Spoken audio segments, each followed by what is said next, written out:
All right, that which was lost is now found. Kenwood radio is now uninstalled, and as you can see right there, that's the FTM 400, the Yaesu radio that I wanted to put in here in the first place. So actually what had happened, and here's that little cable, you can see it just goes right there and runs up. I've got it running underneath and into the radio. It's got to have that cable or it does not work. I had sold a radio several months ago, and the gentleman that I sold it to needed a separation cable for that radio, and so I was looking through my cabinet for separation cables, and that looked like one, so I gave it to him, not remembering that it went to this radio. So when I got to looking for it, couldn't find it, knew that I had had it once upon a time. So anyway, the mystery is solved. I called him up because he couldn't use it for the radio I had sold to him, and he just still had it sitting there in his cabinet. So anyway, he was gracious enough to let me have it back, and so that problem is solved. So I'm going to, in this big hole that's right here, I'm thinking about getting just a real thin piece of finished plywood or some other material that I can connect to those four corners and put over that. And then I can mount the radio on that. I can put the meter on there as well, mount it into it. And I think I've come up with a solution for having one Ethernet cable feed both of these devices, the Wi-Fi dongle as well as the monitoring meter.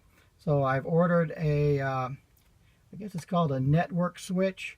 I think that's what it is. Should be here on Monday, and I'll be able to plug my Ethernet cable into that and these two devices, so I will be able to have both Wi-Fi, so I can check everything on my tablet wherever I am, and then be able to monitor from the meter as well.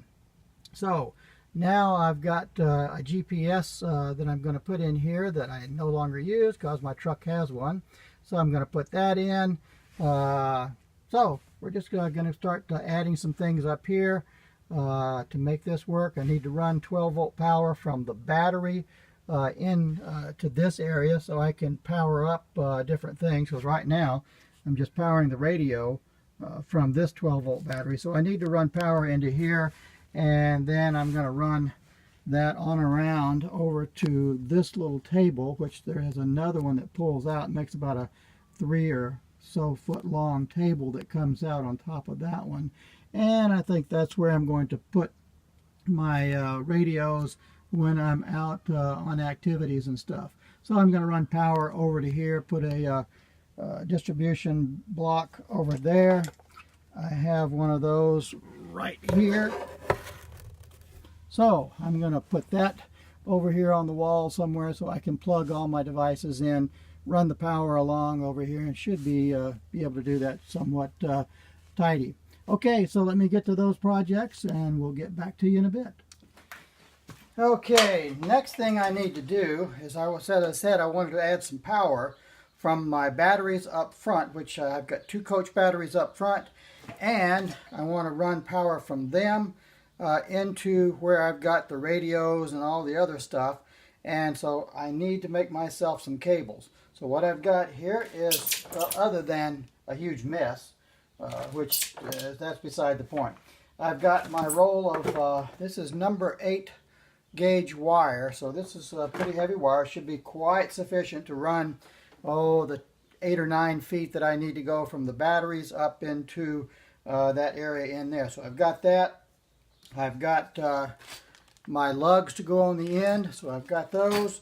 I've got the shrink wrap, the heat shrink, to go over those to protect the ends, and I've got my crimper tool right here.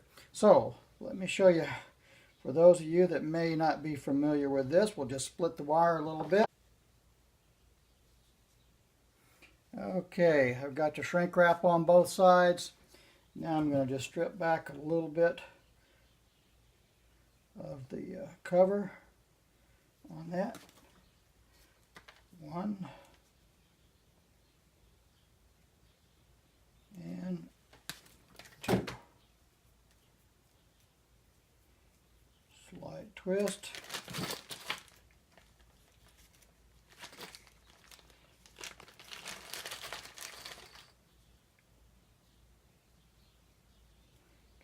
stuff it in a little bit.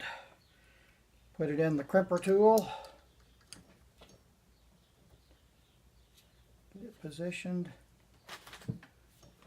And give it a good whack with the sledge. You can feel when it's done its job. You kind of a little bit of a hollow feel whenever you hit it the first time, and then when you hit it the second one, you feel it goes pretty solid. And that's when it's done its job correctly. Okay, let's do the second one. Get it in place. Go. All right, that's it.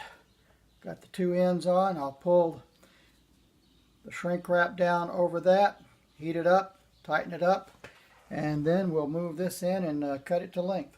All right, that's how easy it is. Let me get these heated up a little bit and bring the shrink wrap down, and then I'll take the wire over there and we'll start pulling the wire through the coach. Back in a bit. Okay, I'll show you what how the shrink wrap works. Maybe some of you have never used this stuff. It's wonderful stuff. It's going to go over the ends, like I said. That's going to protect it from the weather and keep water from getting down in here and getting things corroded. So we just heat it up a bit. That's all you got to do.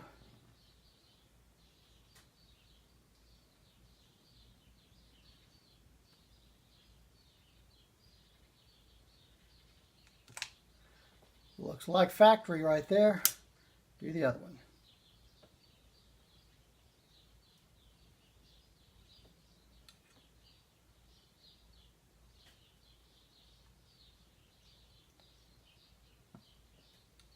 You can use a heat gun, that'll do it as well. But there we go, other than having a little bit of a soot on it, being smudged up a bit. Those look great. All right, let's get to the motor home and start pulling some wire. Okay, I'm putting my wire through the firewall. Back off a little bit so you can see. Here's the front of the engine compartment. Over here on the right hand side there's a small hole that I ran my Cat 5 cable through, and so I'm going to run the cable through it, and I'll pull it through all the way in as far as I need, and then have the rest of my cable here going down to the batteries. So I'll just hook it into a couple of those terminals right there. Starting to get more things than I probably should, but I'll just put a couple more on here and run this in. So let me go inside and start pulling the wire through, and then we'll show you what we're going to do on the inside in a little bit. Back in a minute. Okay, I've got the wire run from the batteries up through the firewall, across the instrument panel, and in here to this area where I'm going to be putting radios and GPS and all kinds of things. So the plan is to take that wire, cut it, and put that into a junction box. And then I can bring power off to power the radio, to power the GPS, to put USB chargers here. Any number of things. I can just have ample power coming off of that. I'll cut the wire and then just continue it out of the junction box on down across the front passenger side here, which I've done. And if you look underneath there, you can see the wire where it came out, and then I ran it behind this panel over here down along the floor. So it is underneath the panel, out of the way, not visible, and then it comes out over here. So the plan is to terminate that here. Let me just show you what I've got with this box right here. So I'll bring it into this one and bring the power in from that 8 gauge wire, which is going to be more than enough to bring over here to power the radio. So I'll just plug in whatever I need over here, auto tuners, radios, charge up batteries, whatever it takes, we can put it right here for our purposes. So where I'm going to mount it, right now I am looking at putting it underneath here, which is going to be completely out of the way.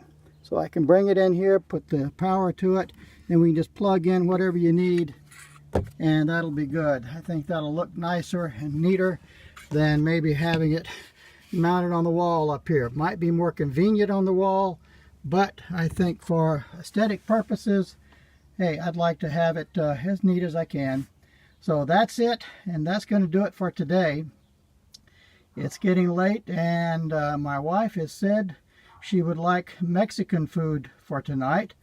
And since I'm not going to cook, and I don't think she has plans on cooking either, I need to get cleaned up so we can go out to eat. So that's it, folks. Hopefully you enjoyed this. Got to clean up a little bit of my mess. The radio seems to be working fine. I do have one little issue, and that is the solar charge controller. It is making noise on certain 2-meter frequencies. For the 440 band seems to be just fine, but I've got a few frequencies, not all of them, so it's not the entire band. So this thing is transmitting some type of a signal that the radio does pick up. And we'll see how it does tonight whenever the batteries are fully charged and the controller is not receiving any power from the panels. See if it still does it or if it shuts off then. Also, I'll see if I can't get some ferrite chokes and put on the wires coming out or going in, and see if that'll make a difference. See what I can do on that. I did check most of the 2-meter repeaters and frequencies that I use.